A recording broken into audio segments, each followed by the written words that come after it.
जंतर मंतर पर अब कई ऐसे लोगों ने प्रदर्शन शुरू किया है जिन्होंने 2018 में staff selection commission general duty constable भर्ती परीक्षा पूरी तरह पास कर ली थी।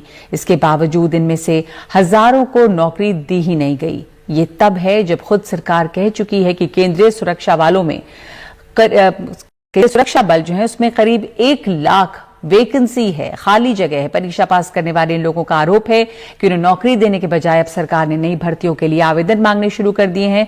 ये लोग फिजिकल और मेडिकल भी पास कर चुके हैं और अब तो कई के लिए सरकारी नौकरी ज्वाइन करने की उम्र भी निकल गई है या निकलने वाली है। राजीव रंजन की रिपोर्ट।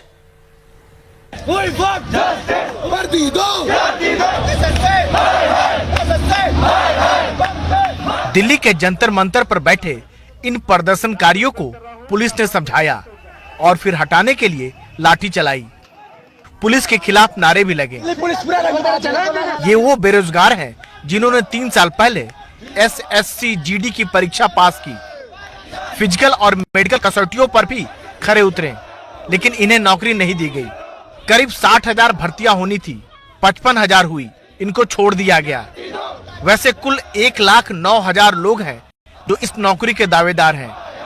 इनमें से कई की उम्र किसी सरकारी नौकरी के लिए निकल भी गई। मेरे 3 सिस्टर हैं, ना उनकी अभी शादी की है। हम बहुत ही गरीब परिवार से हैं सर। रहने के लिए एक झोपड़ी है और नहीं किसी ना रहने के लिए कुछ भी नहीं है।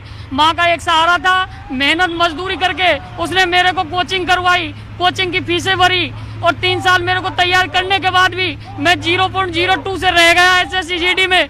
तो मैं सरकार से एक ही अपील करना चाहता हूँ, ऑल कैंडिडेट को जोनिंग दे।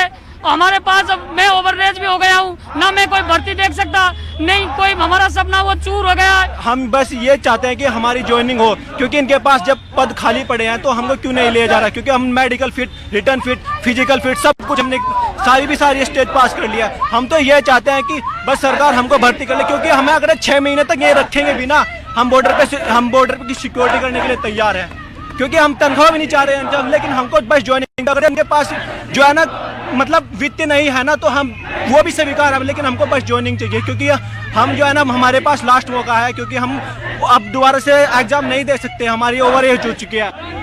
अपनी कहानी बताते मेघा डबरवाल की आंखें डबडबा जाती है। मैट्रिक पास योग्यता वाले इस पद में मेघा M.Com है, NCC का भी सर्टिफिकेट है, पर भर्ती नहीं हो पाई। जो पास हुए उनके लिए पैरामिलिट्री फोर्स में सिपाही बनने का रास्ता साफ हुआ। आज तक का इतिहास उठा के देख लीजिए, फाइनल ईयर में अगर किसी लड़की को NCC मिली होगी तो मैंने फाइनल ईयर में NCC इसलिए ली थी कि मैं आगे चल के देश की सेवा कर सकूं। 3 साल NCC करने के बाद, NSS करने के बाद और स्पोर्ट्स में नेशनल लेवल तक खेलने के बाद जब मैं मेरिट लिस्ट से बाहर हूं तो बहुत अखर थी सर कि कम नंबर वाले मेरिट में शामिल है और हम योग्य होके भी यहाँ रोड पर बैठे। अब आपके पास कोई विकल्प नहीं है? कोई विकल्प नहीं सर। हम लोग 3 बहन हैं, पापा मजदूरी करते हैं और मैं बड़ी हूँ घर में, तो सबसे बड़ी होने के नाते मैंने यही सोची थी कि सबसे मतलब मैं अपने परिवार को संभालूं, अपने परिवार का देखरेख करूं, क्योंकि भाई तो है ही। हम लोग 3 बहन हैं और घर में बड़ी होने के नाते एक लड़के की भांति मैंने अपने आप को बना के रखी हूँ। सरकार से बस यही मांगे कि ऑल मेडिकल फिट को ज्वाइनिंग दी जाए, क्योंकि हम लोग शारीरिक और मानसिक रूप से बहुत प्रताड़ित हो गए हैं। कई लोग ने आत्महत्या कर ली है। ऐसा न हो कि ये जो युवा है देश हित की रक्षा करने के खातिर गलत रास्ते पे आ जाए। मेघा अकेले नहीं, यहाँ हर युवा का अपना दर्द, अपनी कहानी है। पश्चिम बंगाल के सुष्मिता के घर में कोई कमाने वाला नहीं। अगर हमें नौकरी मिल जाती तो मेरा जो छोटा भाई है वो अच्छे से पढ़ पाएगी, खाना खा पाएगी। तो लगता है आपके सारे सपने आपके लगभग टूट गए हैं? सारे सपने टूट गए हैं सर। और जब छोटी थी तब से मम्मी छोड़ के गई है। हम 2 बहन, छोटी भाई थी, हमने बहुत मेहनत करके यहाँ तक आई हूँ सर। हर रोज बहुत मेहनत की हूँ सर। उसके बाद भी हमें ज्वाइनिंग दे दिया गया सर। हमें सरकार से यही विनती है कि वो हमें ज्वाइनिंग दे दे सबको, और मेडिकल फिट को। बहुत दिक्कत आ रही है सर, हमें घर में बहुत परेशानी आ रही है, रहने नहीं पा रही सर घर में। इस भीड़ में आस एक बार तब जगी जब इसी पद के लिए सरकार की तरफ से वैकेंसी फिर से निकली।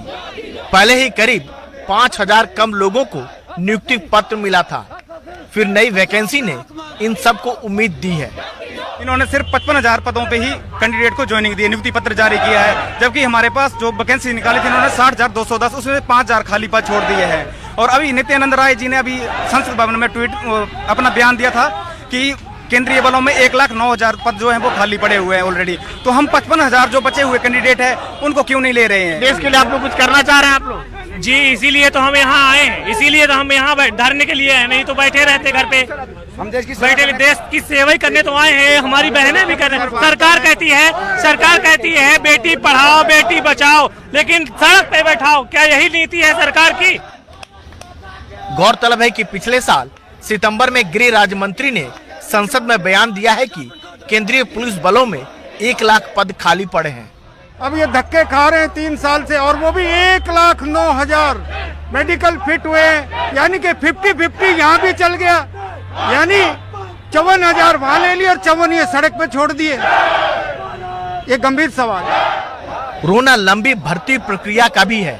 2018 की वैकेंसी रिजल्ट 2021 में आवेदन करने वालों की दलील है कि वो तमाम क्राइटेरिया में फिट हैं, लेकिन 3 साल के इस लंबे अंतराल की वजह से बहुत सारे लोगों की उम्र अब किसी नौकरी के लिए आवेदन करने लायक भी नहीं रही। इन युवाओं की मांग इस लिहाज से वाजिब लगती है कि जब सरकार के पास इतनी बड़ी संख्या में उपयुक्त उम्मीदवार मौजूद है तो फिर चयन के लिए नए सिरे से कवायद करने की क्या जरूरत है। दिल्ली के जंतर मंतर से कैमरामैन पूजा आर्या के साथ राजीव रंजन, NDTV इंडिया।